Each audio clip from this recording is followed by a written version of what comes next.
Hi, this is Michael Worrell from MobileBurn.com, and today I have with me two small Android-powered smartphones from Sony Ericsson, the Xperia X10 Mini and the X10 Mini Pro. Both of them are available online, unlocked, for about $350.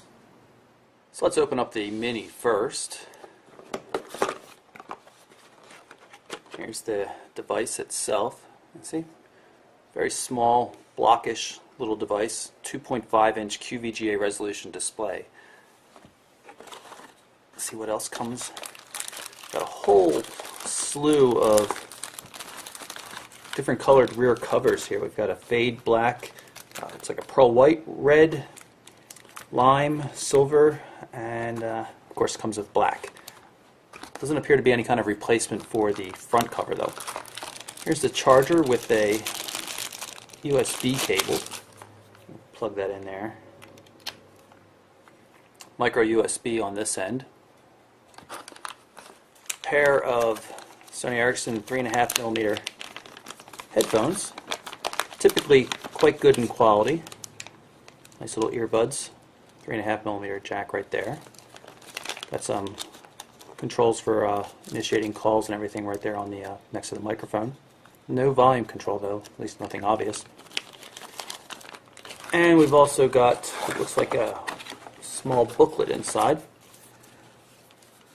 User guide, and of course warranty and safety information and other fun stuff like that. Let's put that all back in the box and see what we have with the Mini Pro.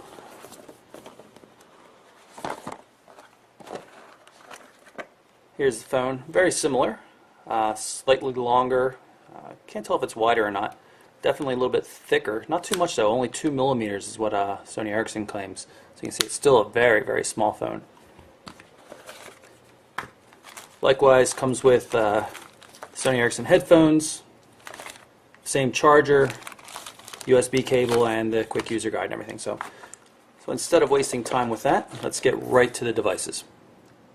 These two devices share almost everything in common, so I'm going to quickly go through and look at the hardware of the X10 Mini, and then we're going to spend the rest of the video with mostly with the X10 Mini Pro, since it has the keyboard and all the other features. As you can see, I swapped out the rear cover, put on the lime green one. Pretty easy to do that. Just grab it at the left hand edge and pull it off. You can see the SIM card slot right there. A 2GB micro SD memory card comes pre-installed.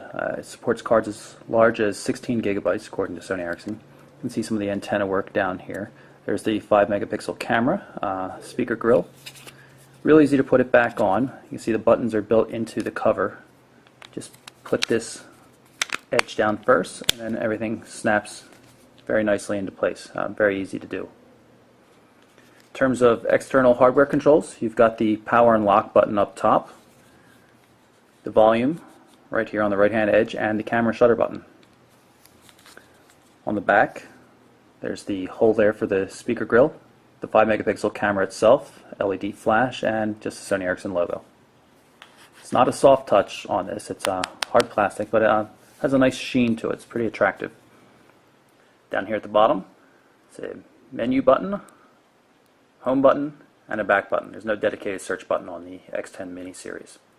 On the bottom of the device we have the 3.5mm headphone jack, which is part of a multi-purpose socket here where you can stick something else in. I'm not sure what that other feature might be. And of course there's the micro USB port for data and charging. The Mini Pro has similar features to the regular Mini. You can see the same hardware controls down here. Micro USB is now uncovered and moved to the left edge. Still have the power and lock button up top, and the multi-purpose 3.5mm headphone jack has been moved up top as well. Volume control sits a little bit higher on the right hand edge than on the Mini, which is a little more usable, and again the camera shutter button. On the bottom, just lanyard loop fixing point and the hole for the microphone. Back still has the 5-megapixel camera with LED flash, speaker grill, and of course the Sony Ericsson logos. Take a look at the keyboard quickly. You can see it's a 4-row QWERTY keyboard, everything lined up in a grid. The layout seems to be appropriate. Interesting that there's left and right arrow keys on either side of the spacebar. I kind of like that idea for editing, especially since you're dealing with such a small display. You know, QVGA resolution at 2.5 inches is really going to be difficult for placing a cursor, so that should help out quite a bit. Use the blue function key here to access the numbers and some of the symbols. The keys are hard plastic. They have a pretty decent feel. I mean, I would have to say that this is a good keyboard without having used it yet, at least hardware-wise. Nice and compact, easy to get around, and the keys have a very distinct feel to them. I'm kind of fond of it. Open up, nothing too fancy to see on the back, just a little bit of a stripe pattern here. Good looking little device. The back of the X10 Mini Pro comes off quite easily, just like on the regular Mini. Although this time you can see it's easily accessible battery. There's the SIM card slot and the micro SD card, also 2 GB pre-installed.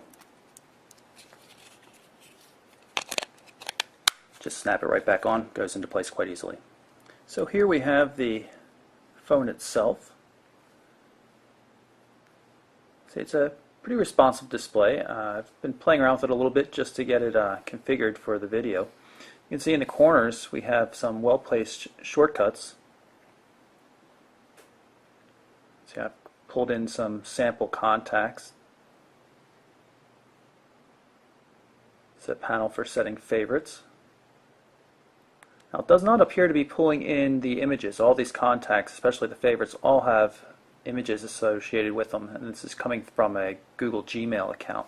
Let's see if we can search by typing here. It looks like we can. So I'm just going to type BLA, and I'll get Jack Black here. And there's most definitely a contact photo in Gmail for this, so Sony Ericsson's not pulling that in, which is a shame. Hit the button here, go back to the home screen.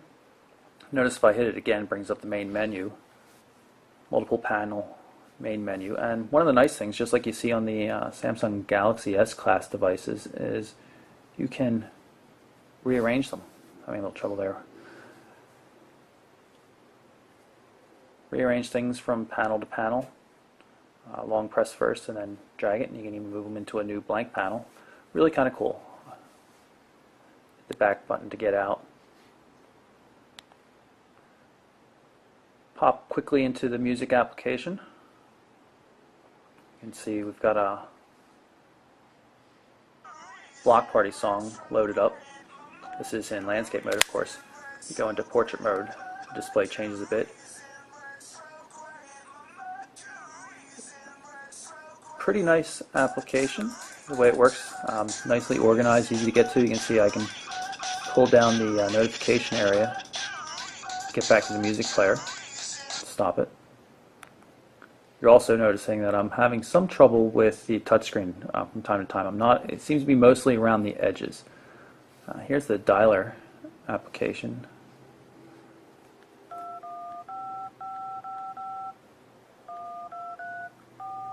Just quickly place a test call here.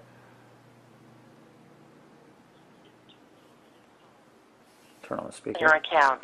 To add money to your account now using a prepaid card, press. And now that we just placed that call, you can see if I go over to the call history, it shows that I called John Doe. Jump back out to the home screen again. This time we'll go into messaging. This is the text messaging client. You can see it's a threaded messaging system. I like the text input on this device, especially the alphanumeric keypad here. You can very quickly switch panels to get to numbers, letters, or anything you want. T9, of course.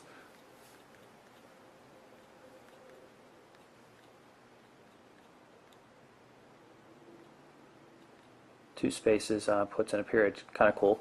And of course, with the Mini Pro version, you can use the keyboard.